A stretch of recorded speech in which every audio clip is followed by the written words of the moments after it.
राजनांदगांव के डोंगरगढ़ इलाका ले बड़का खबर। किसान हा फांसी लगा के आत्महत्या कर ली है। डोंगरगढ़ के आसरा गांव के मामला।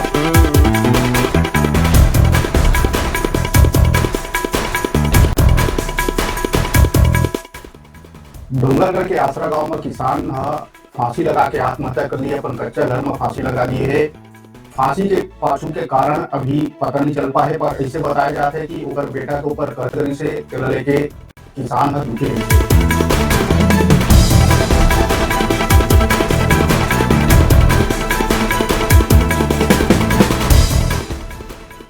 डोंगरगढ़ इलाका ले दुखद खबर। किसान हा अपन कच्चा मकान में फांसी लगा के आत्महत्या कर ली है।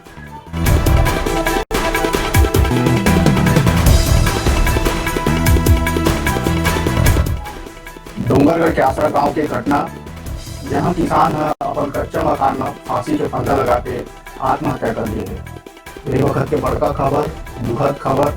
बता दें कि पाछू 5 दिन में ये किसान के आत्महत्या के दूसरा मामला है। एक कहीं कुंडा गांव में भी किसान फांसी लगा के आत्महत्या कर ली है।